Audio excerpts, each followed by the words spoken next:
Charity. Awesome. Hey guys, I'm Charity. Can everybody hear me okay? What's up, Paula? Hi, friend. I'm Charity Phillips. My husband and I own Head Kicks just down the road if you come down Johnston Street. If you look at that new light they put in when you pass it, if you look to the right, you'll see sunflowers. That's the garden that you see on Gardenia Gardener. This is Miss Kellye. She's from the Wild Child Garden Clubs, and I'm super excited that she's here tonight because normally Kelly's a no girl, and today she said yes. She said yes, and so I was so excited to have her. Recording in progress. We good? Perfect. So today we're going to talk about beginner gardening from the standpoint kind of where we are right now. So we probably planted some things. You've got things in the ground. Maybe you're seeing some pests. Maybe you're seeing some diseases. Maybe you're seeing different things, or you're starting and you're like, man, okay, it's the end of May. What do I do right now? And so that's what we're going to approach this from today. What do I push to go to the next slide? Just the mouse at the bottom. Let's see. There we go. Perfect. So the first thing that we're going to talk about is your why. This is going to really help us to accurately make decisions going forward. So before we talk about how we want to take care of pests and how we're going to handle diseases, we have to know why we're gardening in the first place. So that sweet little baby over there is my son. He was actually my inspiration for gardening. Whenever he was born, I nursed him, and when it came time to learning or for him to start eating, I started looking into food and I got really freaked out, and I was like, man, it just wasn't what I wanted to be giving my son. And so I started gardening with the idea that I was going to be able to feed my son natural homegrown produce. And it's taken a lot longer to do that than I anticipated. But maybe you're gardening for stress relief. Maybe this is a hobby type of thing. Maybe this is for better health. Maybe you're gardening solely for beauty and aesthetics. You just want something lovely to look at. Maybe you're thinking, I'm going to supplement my grocery bill with what I can grow in my backyard. Or you're like, my backyard is the grocery store. Like, this is about to be where I'm getting my stuff from. The kind of what I'm doing at the gym is I'm growing a garden there for teaching and demonstration purposes. So if you come to my garden, people will be like, oh, there's 2 bean plants. Nobody can really feed a family off of 2 bean plants. But I want people to see what it looks like when you grow a bean plant. Like when you have 1 trellis of beans or a couple of bush beans, how much space that takes up. Kellye, what would you have to say about your why? My why started in 2009 when my health completely crashed. And I saw my naturopath, and she said, you have to learn how to rest. I had young children at the time. I was running and doing all the things that moms do. And my body just crashed out. And she said, you have to find a way to rest. And I thought, okay, like I can watch The Housewives of New Jersey. That was the popular one back then. Or I could watch The Bachelor. And she's like, no, like rest, like mentally rest. And we had chickens in the past, and we had let that all just kind of go by the wayside when our kids got older. And my husband said, what about if we started getting some more chickens? What if we grew a garden? And one season of my hands in that soil, and I knew that that was the rest that my body needed and the rest that she was talking about. And I have never looked back. So I'd really love for you to think about your why as we go through the next topics, because your why is going to help you make more educated decisions on the type of things that you're going to want to do. For example, your why is going to dictate how you interact with your garden and the approach that you take. The varieties that you grow, how much food you grow. What type of pest management practices you're going to have, how you're going to approach diseases, if you're going to be succession planting, which I didn't know about till like year 3. I thought you plant it and like that's what you get. And how you utilize what you grow. Some people are growing, I know people that strictly grow medicinal gardens. That's all that they grow. I know some people that are growing for fresh eating, just for their kids to have a snack so they're not growing to the pantry. I know people that are growing for long-term food storage and more sustainable food storage. So knowing your why is really gonna help dictate how we approach other topics. So if your goal is long-term food storage and food sustainability, you might not be growing the really unique heirloom things. I grow a lot of, I've never seen that before type things in my garden, but it's because I'm growing to show people what's possible, that there are different varieties. They may not produce like the old faithfuls will produce. And if you're looking to have something that is going to feed your family all year long, that's the kind of thing you want to grow. You want to be growing something that you know will grow well, that it's going to make it through the heat, it's going to make it through all the diseases. I'm not going to have to touch it every single day to help it live throughout the time. So knowing what your goals are going to help dictate the type of things you grow. If you're going to be supplementing your garden with produce from the farmer's market, so maybe you say, I want to be eating all things that we're growing, but I have a really small garden space and I want to do really cool things. Well, then you may go to the farmer's market or find a local farmer and you might buy produce from them, and that gives you freedom to grow more unique things at home.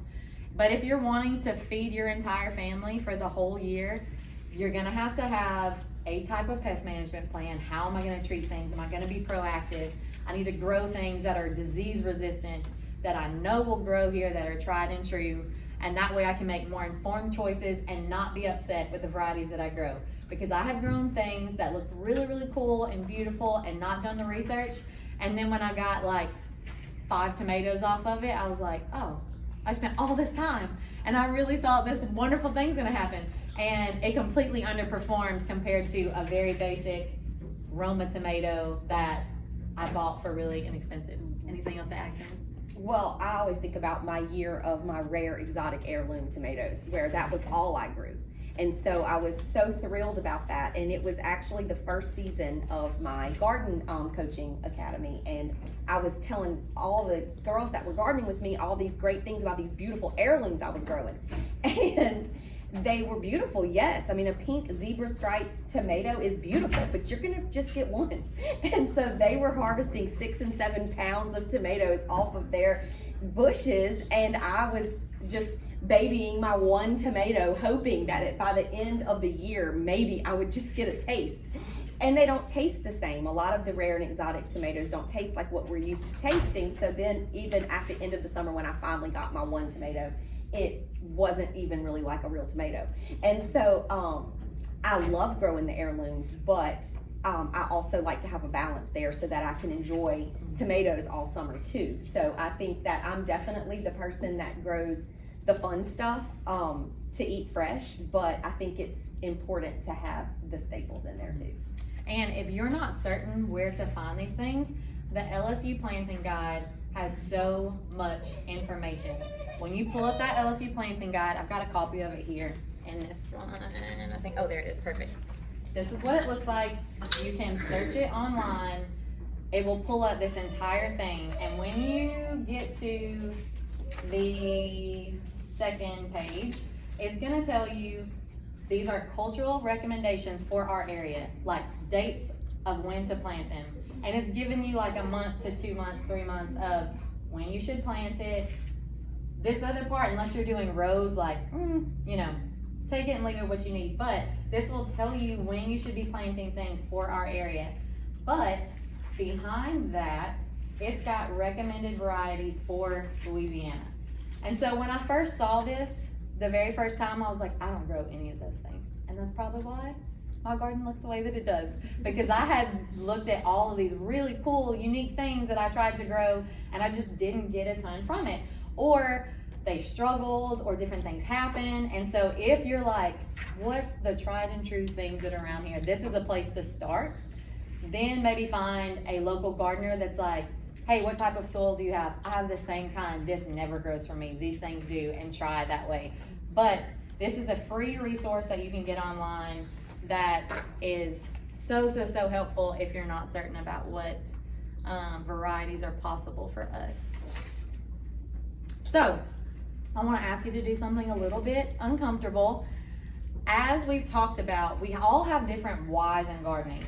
So some of us might be container gardening. Some of us might be in raised beds in our backyard and we're supplementing our grocery bill. Some of us are surrounded by big ag. We've bought away, there's fields that surround us, and that's a different type of growing thing all on its own. Some of us are growing with kids. So I want to encourage you to find someone that's growing the way that you are, because Stevie and I have recently become friends, and when we met, she told me that she doesn't grow tomatoes, and I thought, that's wild, why would you not grow tomatoes? But she's growing in an area where she's surrounded by big ag, where there are fields that they spray every single June, and when they spray those things, they all flood to her yard, and all those pests come, and they destroy her tomatoes, and so all the work that she's put into it is not beneficial. And had I not, when she initially told me like she doesn't grow tomatoes, I was like, huh, okay. But I can't Google that and find that information, like when does Louisiana spray ag fields? That's something that you'll never know without knowing somebody that's growing in that type of environment. So sometimes we ask people like, hey, how's your growing experience? I just recently bought this big, beautiful, old farmhouse sink with the 2 drain boards on it, and I'll go up to this lady's backyard and she has huge avocado trees and a mango tree, and I'm like, my friend told me I couldn't grow mangoes. And she goes, hey, I live right in the middle of the city. She lives downtown, kind of across from the movie theater, and it's super dense in there. Like, the houses are all right on top of each other. There's trees everywhere. There's not a bit of wind in her backyard. It just doesn't get in there because it's so thick. There are townhouses on one side. They block all the north wind, and she was like, I live in a little bubble in Lafayette where the north wind never touches me, and I have this little microclimate that's so warm that I can grow mangoes and avocados. And they're getting to the height point where she's gonna have to cover them. But I've met people that are like, oh, you shouldn't grow mangoes. But I also have a lot more space. I have significantly less trees. I have a lot of wind. And those are things that we won't know without being around people that are growing like we are. So I'm gonna encourage you to get up and kind of shift your seats around a little bit.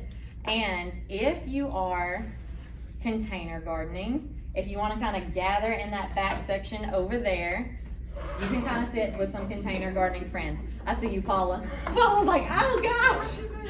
If you're surrounded by more of that big type of agriculture, if you want to move to the front side up here, if you're doing raised beds or in-ground, you could grow over there. And if you're growing with kids, you could go over here. If you don't want to move, that's totally fine.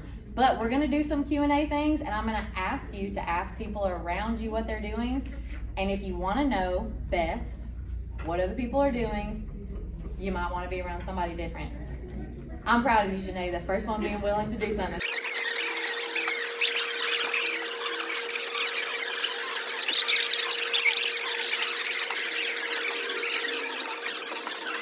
Is pests, because pests are, it's kind of what's occurring in the garden right now. It's not an if question, it's a when question.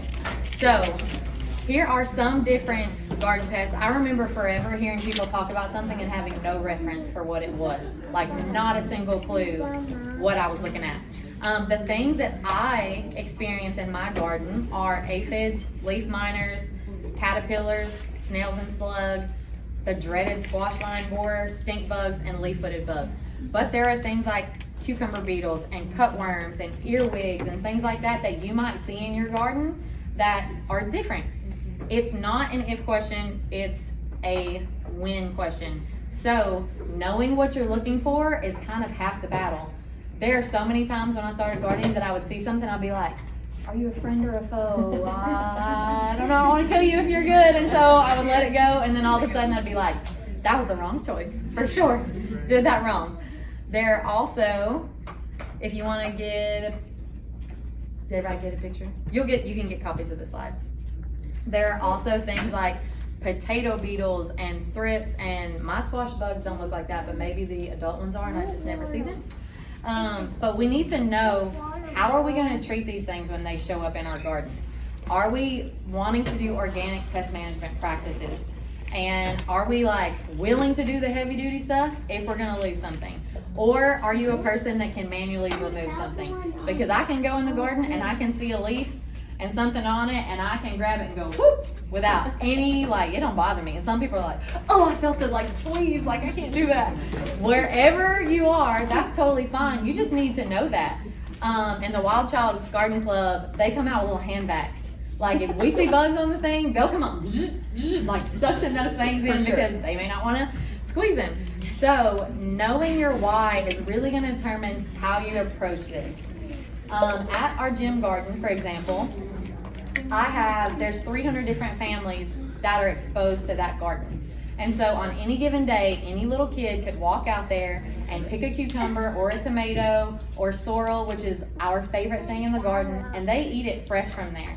They don't wash it, they're not wiping it on anything, they're just eating it. So I don't put anything on my garden unless it's like all this stuff is almost ripe and I'm not gonna lose it, and I will move the sorrel so that no kid eats something with even organic stuff on it. And I just have to know I'm gonna lose things. And that's okay. I'm willing to lose some things in the garden because I'm just exposing people to the possibility. If you're growing for long-term storage and you see something, maybe you take an organic approach to it and you're like, okay, I'll use an organic something. But if that doesn't work, are you willing to use heavy-duty other things? Or are you like, you know what, I tried, next year I'll do other things to try again. So knowing your why is really gonna help you determine how you approach these things. What you got, Kellye? I agree. I mean, I feel like your why influences everything. You know, I feel like for me, beauty is a big part of my garden, and it's a big part of the gardens I design and the gardeners I help grow. I'm in Baton Rouge, by the way, so I'm a little bit far from home today. But I really have an emphasis. You have to be easy to grow, you have to overproduce, and you have to be beautiful to make it into my garden. So I'm more of a proactive. I do a proactive approach, really, to try to just get it down as much as I can because I don't want to put any heavy stuff on it. But because the beauty is such a big thing for me, a proactive approach helps so much because I'm able to keep my plants looking really great, even if, you know, I lose a tomato here or there. Mm-hmm. The why is everything. So we could go into a whole bunch of detail about things, but Jess from Roots and Refuge Farm just put out an Organic Garden Pest Management 101. It's a super detailed, like 45-minute video. If that's something that you're interested in, she did it far better than I ever could. So reference this. Feel free to take a picture of it if you like. Check that out. She gives a lot of background on different things you can use and how it actually affects the plants. I couldn't give you half of that information. So if you're interested in checking those things out, she's got a ton of great information on it. In my personal garden, a lot of the pest management things that I'm doing are planting other things that I know are just gonna go. I leave my broccoli every spring knowing that all the caterpillars are gonna eat that and hoping that they're not gonna eat my kale until they're done eating the broccoli.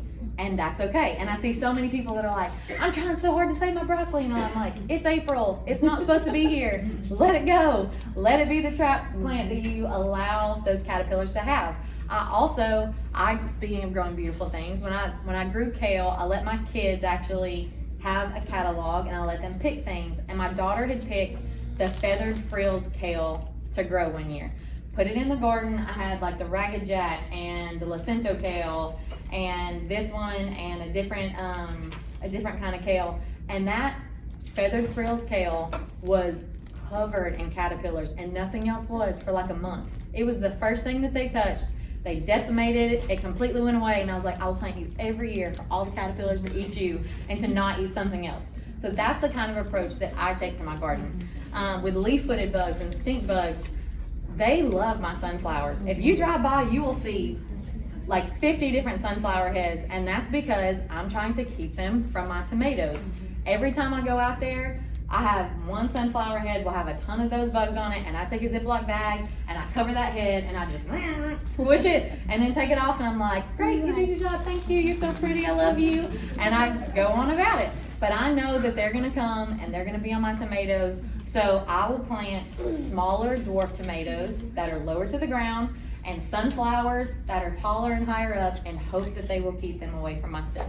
So know your why, look into pest management practices, decide what you think is worth it and what you're willing to do, and then go from there. Instead of saying, oh my gosh, I have an emergency, okay, let's check things out. And then you checked it out and you're like, well, I don't have access to that, so now I have to go buy it. And then by the time you've like actually got the thing, because life happens, your plant is gone. Yep, it happens. It happens. I know. Hey, Trey. I'm in an Yes. emergency right now. Mhm. Yes. Barnes & Noble has a laminated sheet thing. On one side is all the good bugs in our area, and the other side is all the bad bugs in our area. Okay. So at Barnes & Noble, there's a laminated sheet of good and bad pests for our area. I looked at some the day that I think might be that. I'm trying to think what the name of that was. Specific yeah. to gardening. Oh, I thought they were talking about people like me. Yes, ma'am. What's the name of the lady that you're referring to right here? Her name is Jessica Sowards. The YouTube channel is Roots and Refuge, and the words at the bottom is the title of the video. That's the actual thumbnail from the video and the wording on it, so you can recognize it.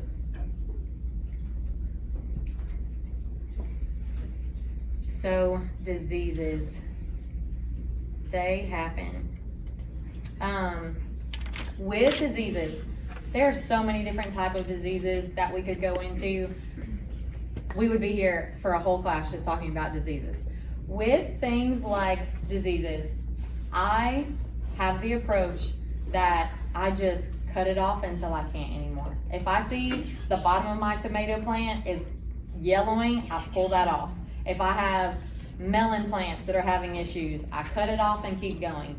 That is the type of approach that I take to diseases. There are so many, it's so hard to troubleshoot, especially for a beginner gardener. That's one of those things where we have like the Louisiana edible gardening group. You might post a picture of that disease in the group and you'll get 15 different answers, and you'll be like, well, let me Google all these 15 different things and figure it out. Sometimes you just don't know. Sometimes things could be any number of factors. It could be something you never thought about. One thing that I experienced this year that I've never experienced before, my tomatoes had this black spots on my leaves, and I was like, what in the world? I've never had this happen before. Can't figure it out. I planted forage next to my tomatoes, which I usually do, and this year, for whatever reason, they were amazing. They were like this tall, massive, big around, and all the leaves were drooping over my tomatoes. So when it would rain, or when kiddos would water my garden and water all the leaves, all that water would fall right onto my tomato, and it was touching, and it didn't have airflow in there, and it was a type of fungus. But when I posted in one of the groups and asked, they were like, ooh, this could be that, and be that, and be that, and I was like, I know there's just water on my leaves and it's not getting airflow. And so with diseases, feel free to use our gardening groups as a reference. Search it online, troubleshoot it. I feel like it's like when you go to the doctor and they're like, it might be cancer. You're like, oh, it could be all kind of things. So diseases, that's something you'll have to check out yourself. But succession planting, I think, is the biggest thing that beginner gardeners lack when they start. We plant things in the spring, we put it in the ground, and we think, this is what we're gonna have the whole time.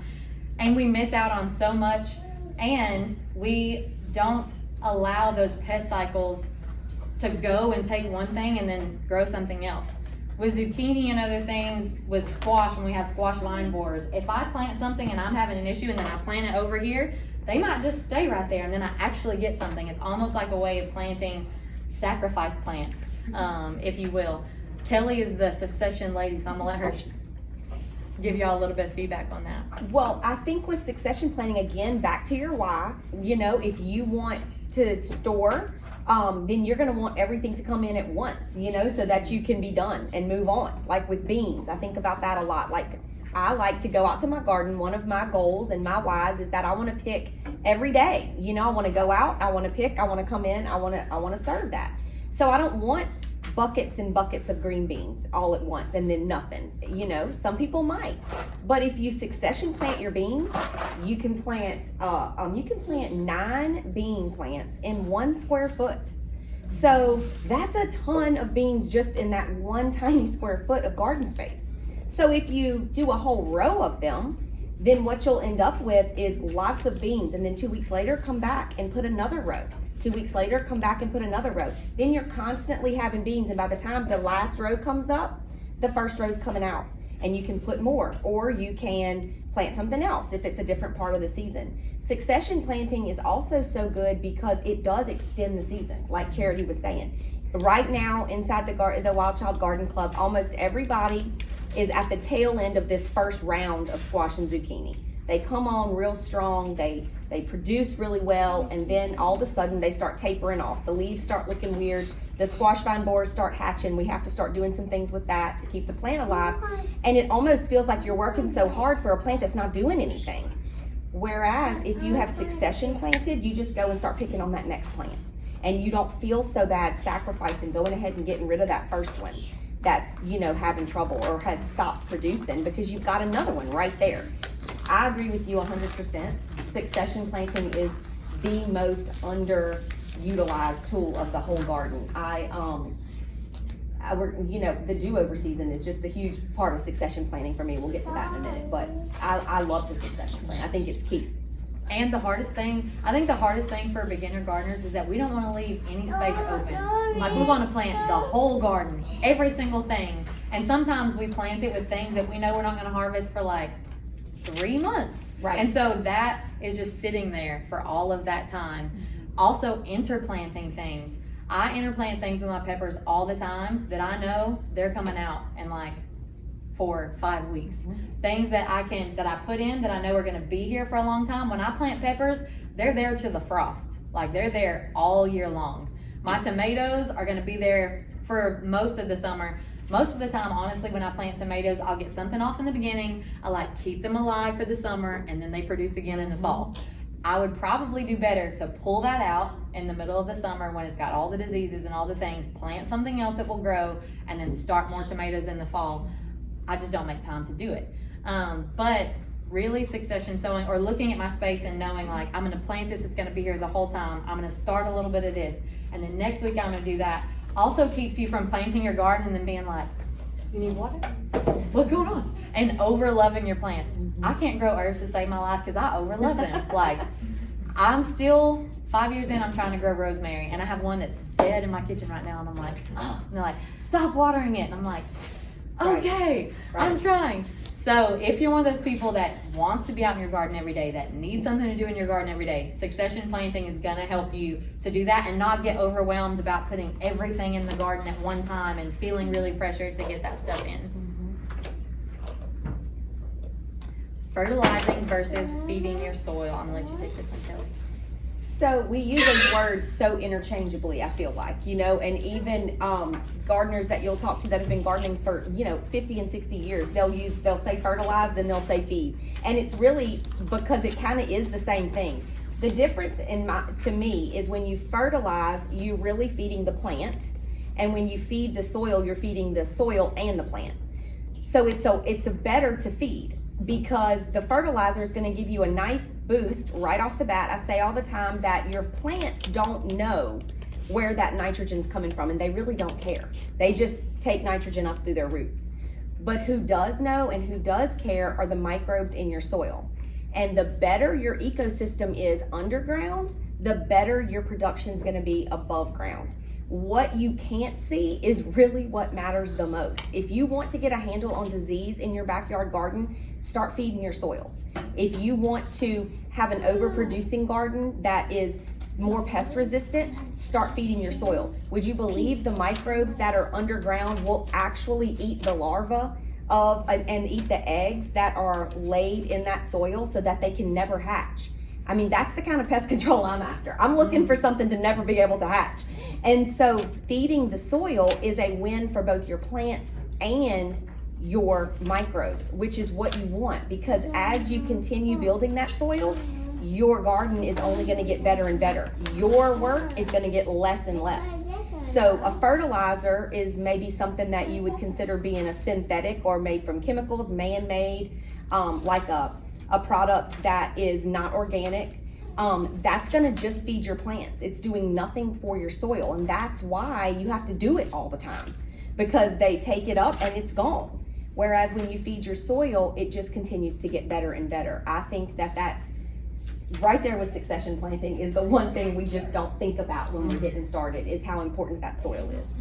And different things you can do to feed your soil are things like keeping it covered with leaves all year long.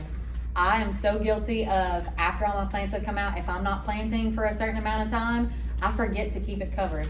And then it dries out, that all the moisture is gone out of it. There's nothing the earthworms can break down, and they dry up and they leave, those kind of things. So different things that you can do if you're a city growing person is to make sure that you're building relationships with other people. At the gym, I have a little bit of a unique situation because I do have access to more people. But I actually have people that have rabbits and they don't grow a garden, and they bring me their rabbit manure. Every month they come and they bring me a bucket that I can put straight into my garden. I had somebody that did our dirt work for our house, and he came and he saw I was doing a garden, and he was like, "You want some cow manure? I got a whole bunch of it composting." And I was like, "Heck yeah, I do. Bring me the thing. I'll throw that in the compost pile." Keeping leaves in there, even grass clippings. We're cutting a ton of grass right now. If you let your grass get way high and you have all these big clumps of it, let that dry out, put it over your garden, and it'll keep that soil moist. It'll give them something to eat. That way those microbes are still growing. So in your little sections, I want you to kind of talk about things that you've seen that are going well. Are you fertilizing or are you feeding? Do you have to fertilize often, or do you feel like your soil takes care of itself? What different types of fertilizing and feeding has worked well for you? What's not? Do you even do that? Do you even know what that is? Any of those things. We're going to take 2 minutes, kind of chat with somebody in your group about fertilizing and feeding, and not the spouse that you came with or the one you got your arm around. 2 minutes. 2 minutes. What have you noticed most works best for you in feeding your soil? Or what was a good suggestion that somebody gave? I have really good luck with the worm compost. How often do you put worm compost in your garden? I usually start off whenever I plant initially, if I'm transplanting, or I wait a few weeks after the seeds have started sprouting and I've got, a few leaves, that first time. And then, depending on what it is, how heavy a feeder it is, probably every 2 to 3 weeks. Do you raise your own worms or do you buy it? Me too. I love my worms. Yeah. That's awesome. How do you raise worms? Well, you just get a worm bin. I mean, I raise mine in a Tupperware bin. That's what I do. You too? Yeah, I don't have a fancy anything, but it's very simple. You can actually go to Homestead and Chill. I don't know if y'all follow her. She's amazing, and she has a whole instructional thing of how to set it up with a Tupperware bin. Easy. Super, super easy. I do the same thing at the gym. The kids use it as like a little step stool to the water fountain. And then all the people that have banana peels and stuff throw them in. Yeah. Also, the next thing we're going to cover is keeping records. This is another thing that I think is so underutilized by beginner gardeners. I'm so guilty of seeing a picture and being like, that's beautiful and I'm going to grow it. And then when I do, I'm like, oh yeah, you were that thing that really did not do anything last year. But I struggle to write things down. If you look at my phone, it's so sad. Granted, I do have a gym. I have like 43,000 pictures on my phone, and I'd be willing to bet that a third of them are plants. It's like my garden, my children, my business. So that's definitely a way that you can keep record of things. Every single month, I go back through my phone and I will look at, like right now, yesterday, I pulled up June 2021 to look at what my garden looked like. And then I'll type in at the top, June 2020. And I'll look at the pictures of my garden and what that looked like to see how are things looking then. Am I even like on track? Oh yeah, I should have planted that because that did so good. Such a good reminder for me of where I was and where I want to be and those kind of things. Keeping a journal. You might have a little garden journal. If you really like really neat and detailed things like that, they're super cheap, like on Etsy. I bought a whole gardening journal thing that I could print for like $2, and it's so detailed that it's sad because I don't take advantage of it, and I should. A calendar. If you're a person that doesn't really want to write a whole lot of stuff, doesn't keep up with it like that, you can take a little flip calendar and just write on the date, like planted beans, harvested whatever, like harvested 5 pounds, planted okra, did this, like planted too late, got nothing. Yes. And you can look back over next year, I can flip that calendar and be like, oh yeah, I should have been doing this already. Yes. Oh my gosh, man, like I'm ahead of the game. Like this is gonna be fabulous. And that can really be something that's helpful and doesn't take up a ton of space. You can put it in a filing cabinet, pull it out every year, and it's super, super simple. You could do a combination of these things. You could take pictures and have a journal if you like, and have a calendar. And when I say journal, like it could literally be a little Composition. composition notebook For sure. that you put the date on. Anything like that is super, super simple. But keeping records is really gonna help you to compare or to even know, like, am I on track? Or to look back and see, I didn't fertilize my garden ever when I planted it. When I did my first garden, I had cinder blocks that I went around. I got peat moss, garden soil, and 1 bag of black cow, and it said it was gonna feed it for 3 months, and I was like, 3 months plus 3 months plus, you know, like we should be good. And come like 2 months later, everything was yellowing and not doing well, but I didn't feed it. Even when I tell people like, oh yeah, you should be like putting, if you haven't, did you amend your soil at the beginning of the season? No. Okay, well then probably every 2 to 3 weeks you need to feed it with something. Oh my gosh, that's a lot. And it's like, it is. Had we done this in the beginning, we wouldn't have to do that. But here we are. Like, do you want to get the produce off of it? Do you not? I'm one that, like, y'all, I promise you, last year, I barely hand pollinated anything, and I had no issues. And I just saw my first bee this week in my garden. Like, I've had to hand pollinate every single thing in my garden since March.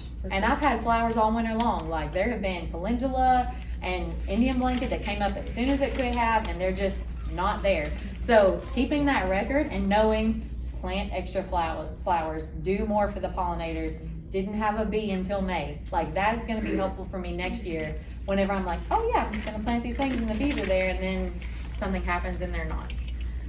Charity, don't you find too that your garden journal, to me, it helps me build my confidence as a gardener? Everybody, we're all probably right now like staring at our tomatoes, like begging them to turn red. You know, are you red yet? Anybody red yet?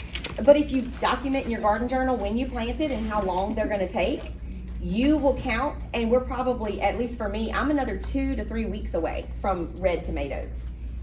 If I didn't know that, I would be convinced that there was something wrong. I would be convinced that I had done something wrong, that I must not have a green thumb. Everyone else's tomatoes are red, my tomatoes are not red. But my garden journal is gonna tell me, nope, you got 3 more weeks, Kellye, like hold on, like they're gonna become, so it builds our confidence too, which makes us wanna do it more. You know, nobody wants to sit on Google all day long trying to figure out why their tomatoes aren't red, because believe me, it's just like the diseases. Like you're gonna find a lot of reasons why your tomatoes aren't red. And especially if you're growing unique things. Unique things all have different time to harvest than other things. I grow a lot of peppers in my garden. The habanada is one of my, I grew it last year, it's my favorite pepper. But I'd also grown sugar rush peach peppers, and they are like this tall and massive and thriving, doing so good. And these habanadas were like this big, and I was like, you're just not going in the garden next year. Like, you just don't do well, and you grow slow, and all the things. And I'm just like, judging this little habanada plant for like 6 weeks, like frustrated with it, and these all start ripening. This is barely getting fruit, and I'm like, never growing that thing again. It's taking so much time. I have a little garden apron. I don't have a cooking apron, but I have a gardening apron that I wear.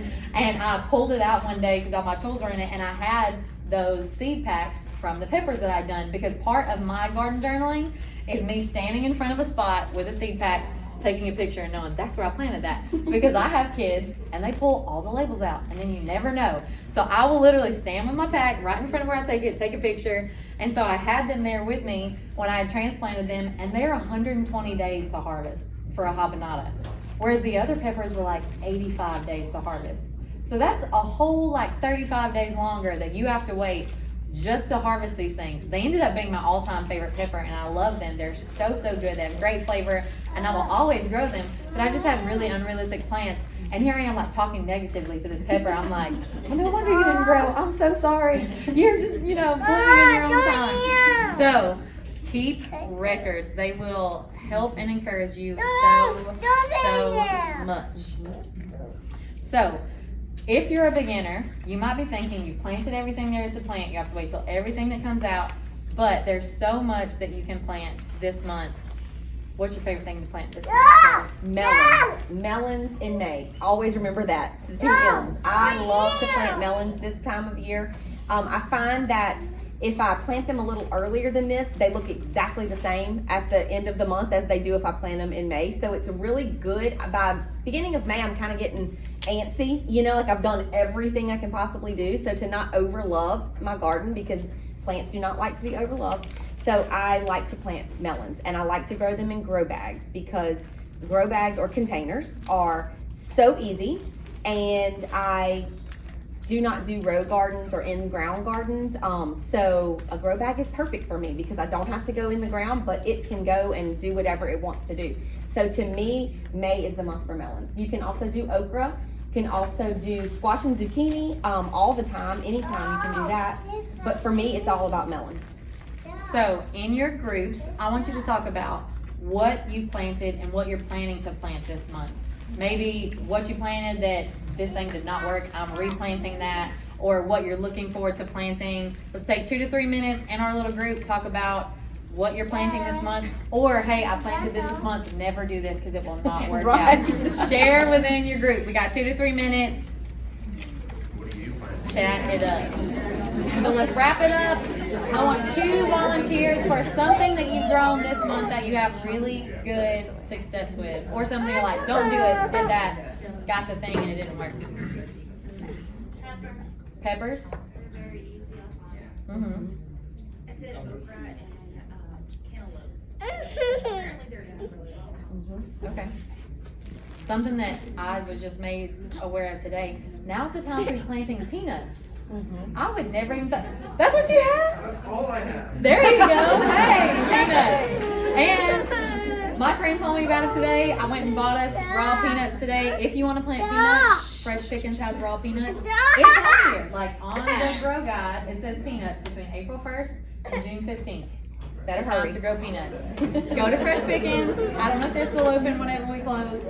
Also, but- one more thing I love to plant in May is pumpkins. We didn't think about that. Oh yeah. Like that falls to me, melons are pumpkins in my head, and so I think about them the same.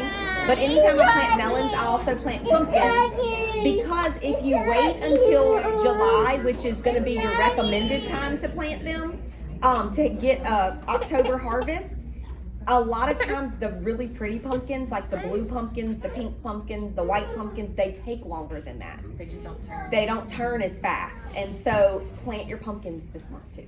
Yes. I planted pumpkins in July last year, the year before, and we had Christmas pumpkins. Christmas pumpkins. Yes. Yes. My kids were like, Mom, are they ready for Halloween? I was like, nope. But Not even close. yeah. What about squash? Like, there's so many varieties, but is that something you can plant through the summer? In the fall?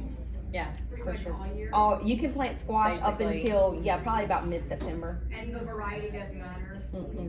Not on most of them. I grew a Rompicante, the Tramontino squash last year.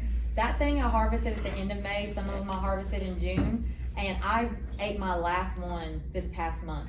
The thing that I love about the Tramontino squash is that everybody has zucchini, right? Like in the spring, everybody and their mom is trying to give away zucchini and squash because they grew too much and it's coming too fast. Well, if I grow it and I go out of town for the weekend, my little zucchini's like, and then it's like not really enjoyable anymore. But with the Tramontino squash, you can eat it fresh while it's smaller and it's just like zucchini. Or if you miss that window, you can let it get yay long and it'll harden and then you can store it inside. So for me, the Tramontino squash is the best of both worlds because it can be fresh or it can be stored. Whereas like the butternut, you don't eat fresh.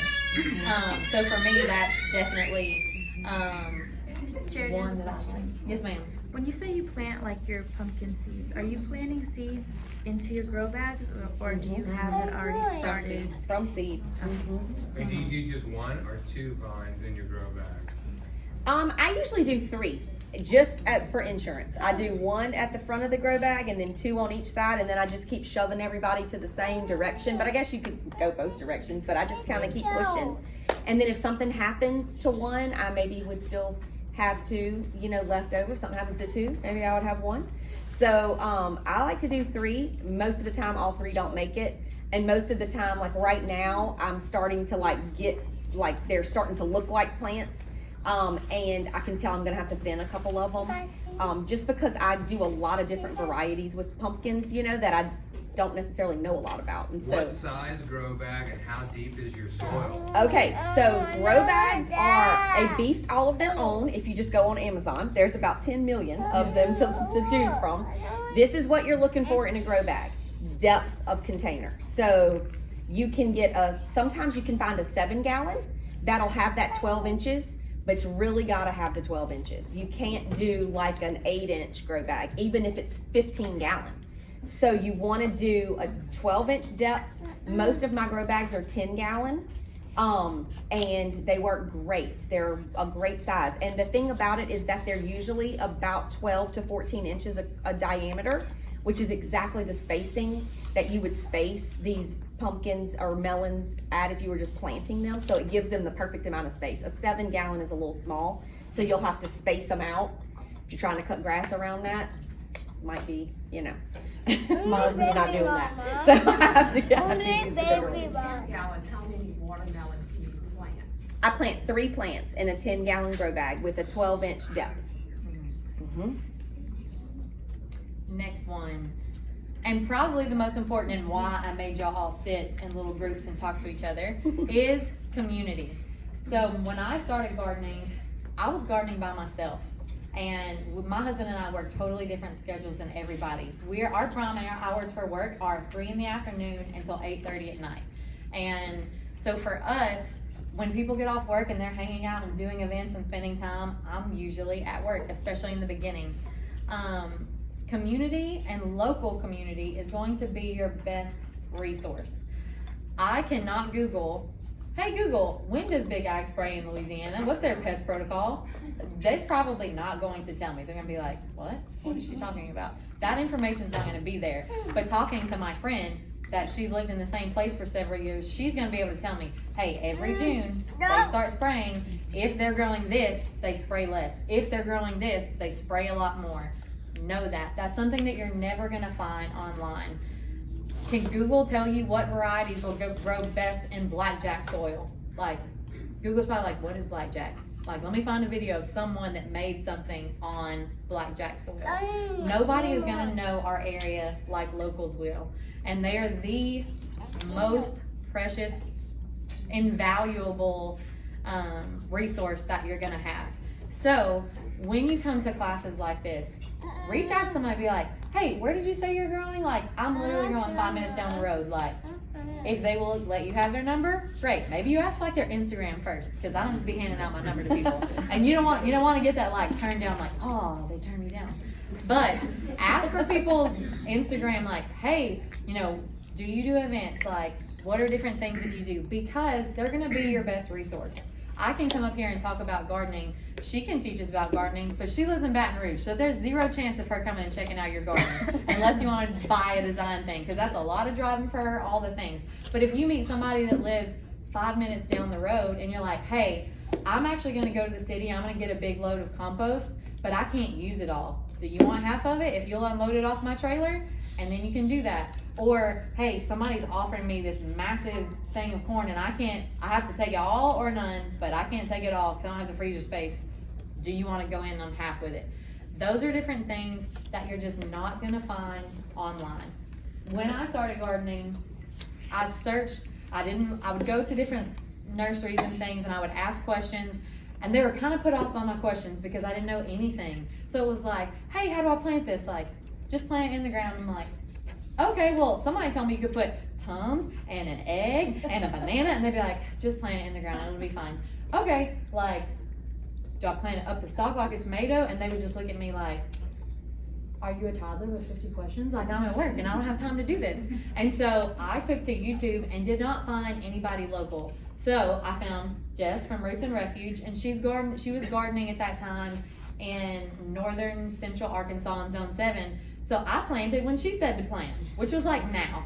And so all of my stuff that first year went in right now. And people were like, I've been harvesting squash and cucumbers and all the things for like weeks now. And so a lot of the things that I planted just got decimated by the heat and by the bugs and all the things, but I was finding information from resources that weren't local. It just wasn't, not that the things she was saying were wrong, they just regionally weren't helpful for me. There are things in our area that we're just not gonna know without meeting each other. So before you leave, find somebody, any one person, be like, hey, do you have Instagram? Or like, hey, do you just ask a question, get out, meet somebody, and leave with a new friend. Question and answer time. Anybody got any questions? Yes. So, I need 2 suggestions. Okay. Best place to find soil for raised beds, either if it's like a nursery, but we kind of have like a small area. So I do a lot of like bag soil, so maybe suggestions on both. So I have used a ton of different soil. I actually, like in the garden beds I have like 4 different types of soil. One was Compost a friend made.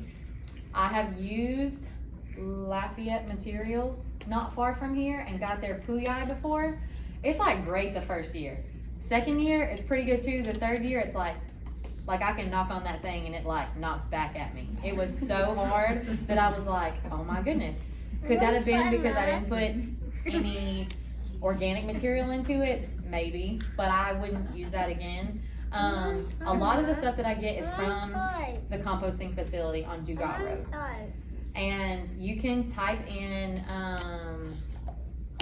what do you type in? Like Lafayette Environmental. Yes, Lafayette Consolidated Government. And they have a composting facility where you can go and get free compost. It's kind of like the lottery. Like you might show up and it's wood chips, and you might show up and it's like, oh, I can plant in you today, but it's free. So that's something. I also get soil from Harmon's. It's in Crowley, and kind of like between Crowley and Esterwood. It's more expensive, but it's great soil. It's really good soil. If you can afford to do it, that's what I do when I can afford to do it. In the beds that I have, I've also done things like going to the compost facility, putting that in the, like putting leaves in the bottom, city compost, and then putting a couple of inches on the top of Harmon's soil because it's that good. Does anybody else have any local resources that they really love? Atlas Scraps and Opelousas, the nursery, on I-49. Okay. LSU soil in bags, and it's, Okay. the bags are purple and blue. What's it called? LSU soil, just ask for that from them. La Scraps? Scraps. Yeah. And there's a little scraps. No, not in Baton, there isn't one in Baton Rouge. Not that I know of. Yes. So, yeah, I could vouch for Lestrasse, is where I got my olive trees, 6 months ago that are already producing. Oh, wow. So I'm really happy about that. I'm doing it in 25-gallon containers, and they're just thriving. And also about the whole friend thing, if you want to follow me on social media, I have a J Muffs Garden. That's JMUFF 'S Garden, both only on Facebook. But my question was, what is zone 9, blah blah, zone 7? Like, what does that mean? Is there a zone 10? There is. So it talks about, it's basically the highs and lows of temperature that we'll have.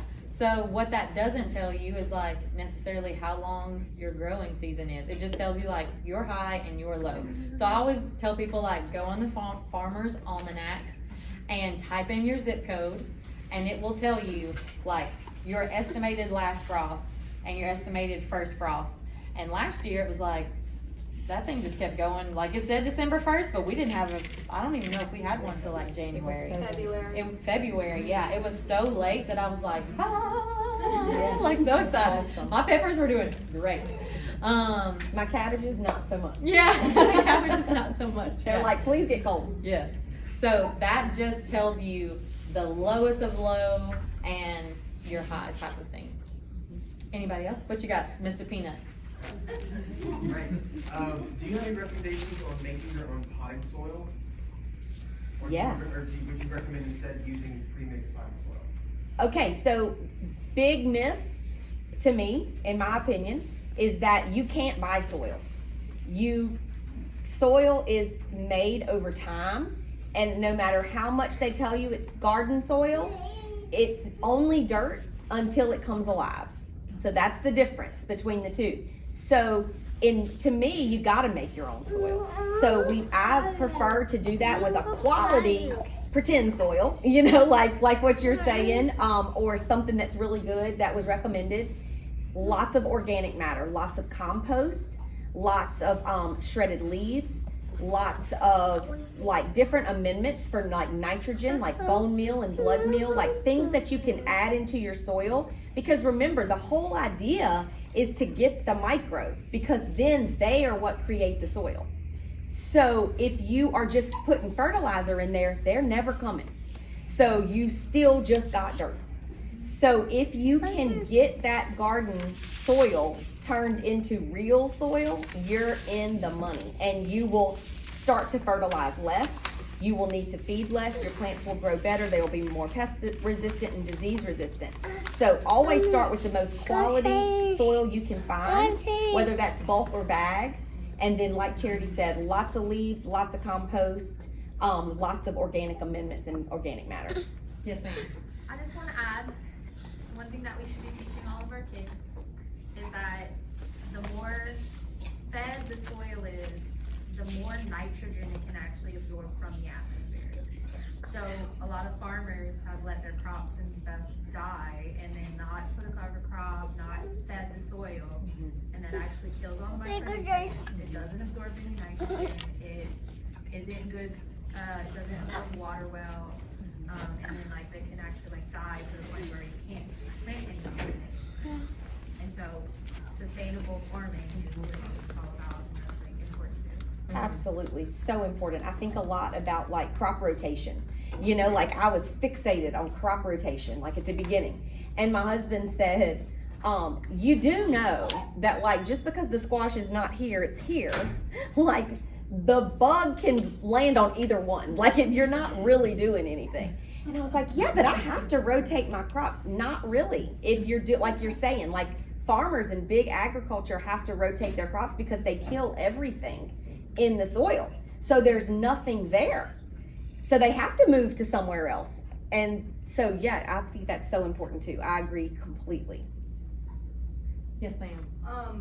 Whenever I add my worm compost, I should have said this. I don't filter it, the worms out. I throw the worms in the bed. Same. And I always just say keep a little pile of them, and I start over. It takes me, 6 months to get a good pile of, and I'll let it sit sometimes longer or whatever. But that's another good way to Yes. research your soil. I started with some red wigglers from the Urban Naturalists downtown. But there's a worm lady in Lafayette too. Yeah, there's a worm lady in Lafayette. I think it's Worm Lady Recycles is her Instagram handle. And then there's a gentleman in Karen Crow also. I don't know if y'all have ever been to his place. That's where I got it first. And it's like, he basically took his carport and was like, hey babe, I'm taking this over for worms. And it's wild. Like, I don't know. It was years ago when I got them. But if you were to Google like worm guy in Karen Crow, maybe that would come up. That's what I did. Oh, Miss Reese, you had a question? Yeah. Yes, ma'am. A plant in my room, they keep dying. Do you know what that's from? Some plants in your room, are they by a window? Are they getting light? Well, I gave my light some light today. I like to keep any plants that I have in the house beside a window. If I don't put them by a window, I find that they get real sad and they need sunshine just like I do. Because when I have sunshine, I get real sad. So maybe start there. Or do you water it a whole lot? Do you love it a lot? Yeah, sometimes I water it. Yeah, I overwater all my house plants. If you looked at my house and you looked at the plants inside, you'd be like, that lady is not a gardener. Like, I can keep things alive outside, but inside, like, I just don't know. Maybe try putting them by a window. I'm trying to think of where the sun sets at your house. Try putting it by your window and then see how that goes from there. Okay. Yes, ma'am. What was the one lady's name? Worm Lady Recycles. Yes, ma'am. Yes, ma'am. If I killed something my first time and I want to reuse the soil, how do I do that? Like if I want to start feeding for the first time, because I've never fed my soil. I tried to plant something and it didn't work out. So now I want to reuse that, and I have mulch on top of those. So do I take the mulch out or just start fresh with new soil and then start feeding it? What kind of mulch is it? I bought it from a nursery. Is it like pine straw, bark No, mulch? it was like bark. It was like a dark. So I would just take all that and either, depending on what you have going on, like slide it, push it all to one side of the bed. Just start adding compost. Just start adding leaves, adding grass clippings. A huge myth is that grass clippings are going to bring weeds into the garden, and they don't. If you let them dry out, they're actually so good. They still have the nitrogen in them, even if they're dry. So start adding that to the soil, and just take your hands and really just kind of mix it into the first couple inches. That's another huge thing that you can do. Number one way to build your soil is to not touch it. To never turn it over. Do not till it. Don't, that is a huge way to help build your soil. Because I think of my soil as like Richard Scarry's Busy Town. I don't know if anybody read those books when you were kids, but I did. And I can just picture the little roads and all the little critters. And then we come in there and we're like, goodbye. And we start shoveling everything. And then they're all discombobulated. It's like a hurricane comes in. And then they have to reestablish. So don't touch it. Think about the forest floor and mimic that. So just add to it. So add leaves, add grass, add compost, add good sources of organic nitrogen, which you can find. There's all kind of meals that you can find at the nurseries and on Amazon.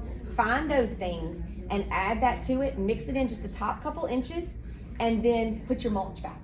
If you're making your own compost, you let it sit for a long time outside. So like you mix everything. So like if I have chicken manure, or they were saying like green and brown matter. Right. You mix everything. Do you let that sit for 3 weeks, or is it months? Or You'll probably have to let it sit for a season. That's kind of, at my house, it's a season. So I use chicken manure, I use kitchen scraps, grass clippings, all the things, and you do want to turn that. So you do have to turn that, but it does take about a season. You'll know, because you won't be able to identify one thing in there except for the avocado pits. Yeah, that's the only thing that'll be left. And so you'll know, and then just add it. But sometimes you can add it early.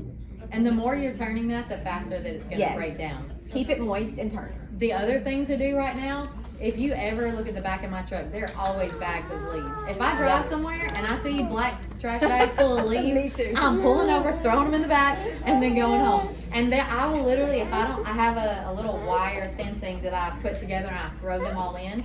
But if I don't have time, those black bags just go to a corner of my yard, and I'll poke a couple of holes in the bottom, set it down. And when I come back at the end of the summer, in August, September, October, whenever I decide it's not too hot to work with those things, there'll be worms in the bottom. And the bottom of that bag is soil. They may not have gotten all the way to the top, but if you take that black trash bag and you set it somewhere that you might want to have a garden one day and you want to kill the grass, put them bags like all over if you can get rid of the eyesore, poke holes in the bottom, the worms will come. They'll start turning that to manure, and then you can literally just rip the bag open and set it there, and you've already got some stuff and mulch to start with. That's my favorite thing. It drives my husband's nuts because he's like, what's all the trash doing? I'm like, it's not trash. It's solarizing. The black bag, it's solarizing. I do the same thing with chicken bedding. Like the deep litter method. Just scoop all that out into black trash bags, poke a few holes in it, tie it up, set it out there. Next season, it'll be soil. Last question. Yes, ma'am. Okay, so I have some peppers. Do you plant your different varieties next to each other? Or do you plant each other, like cross-pollination reasons? I do. I put all my peppers together like this far apart. They're all like grown into each other and touching. I do save seeds from some of them. I'm not so far along that like 5 seasons in to know like are they crossing or not. But I do plant my hot peppers on a different side than my sweet peppers. Obviously in the middle there's some overlap, but I'm okay with that. So kind of at your own risk. Yeah. Yes. Yes. So upcoming classes, we've got June 9th in Scott, the library in Scott, from 6 to 7. 6 to 7 is gonna be designing and planning a homestead. I'll be on the front row because that's what I'm working on, trying to get that done. Miss Stevie is gonna be leading that class. Then in July, we're gonna be having a keeping a dairy cow class, also by Miss Stevie. In August, it's what? It's July 20th? July 20th. 20th, And yeah. that one's gonna be here. That for one will be cow here. class. And then in August, Miss Jessica Trepanier is gonna be doing a class on using essential oils on your homestead, if that's something that you utilize. Miss Kellye is also gonna be doing a little do-over gardening thing with us for the YouTube channel. Also, we'll be doing that next month. And speaking of, reach out to us sometime. Kellye and I both have Instagram. I may not get back to you today, or it might be like a couple days, and you'll get a voice recording. I probably won't have time to text it out. You might hear my kids in it, but reach out sometime. If you have a question, I may not know the answer, but I might know somebody that does know the answer, or I could share my experience, and we would love to connect with you guys. Miss Kellye runs Wild Child Kitchen Garden, and she is an incredible garden coach. If you're the person that's like, I need to be told what to do when, because I'm not going to do it or I'm not going to remember, she's your lady. Like, if you need that, like, alarm, hey, plant your potatoes, alarm, hey, go feed your potatoes, she's the lady to do that. Also, another thing that I'm personally doing, for me, I love getting people together. I taught class today, and the whole time leading up to it, I'm like, everybody in this room probably knows more than I do about gardening. And I want to learn and I want to grow. And I think the only way that we all succeed is when we're really spending time with our silver saints and elderly gardeners that have been here for years. And so one of my goals is to, one, show people about other farmers that are growing, that are providing stuff to you. If you can't garden, or you planted a garden and it failed, this is a farmer that's got produce that is going to be able to feed you. If you're looking for somebody that, like, hey, I'm north of I-10 and you're south of I-10 and it's just different, like, finding people that are in those areas. So on the Acadiana Grows YouTube channel, I'm interviewing different people all around Acadiana and just asking them. It's all their opinion and their experience, but like Brother Francis shared with me, he's gardened the same piece of land for 44 years. Like, that man knows what works in his spot, and he's like, wait, an heirloom tomato? Like, that just don't work in my garden. But my neighbor, 5 minutes down the road, he grows the heirlooms and we share. And it's so funny. I'm going to get to hang out with them on Saturday. And you know how, like, bros talk to each other? Like, it's still the same at 84. They still, like, throw shade at each other. And so I'm super excited about it. And for me personally, when I was a beginner, I wanted so badly to find someone from Louisiana. Somebody that was sharing information about my area. I don't know all the things. There are differing opinions on the channel, but they're all people that are local, so if you would like, feel free to check that out. And if you have any other questions, this will be recorded and put on the YouTube channel. But if you are a person that's like, hey, man, I've been in the same spot for 18 years, or hey, I really love chickens. Janae, you're gonna be there one day. I see you. If you have something that you're like, man, I've done this forever and I would love to share and be a resource that people could reach out to, please email me or message me, because that's how we all grow. That's how these classes keep getting to happen and everyone grows at a faster pace. So feel free to reach out to either of us, and thanks for coming. Well, I think we still have about 15 minutes before the library closes. Please meet somebody that you didn't meet.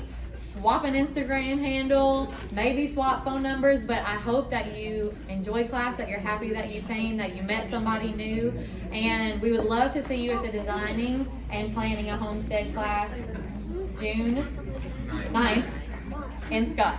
2 weeks. 2 weeks. Yes. Yes. Thank y'all so much. Thank you guys. And come get Kellye love, because she really never knows this, and she said yesterday. Just for you, sis.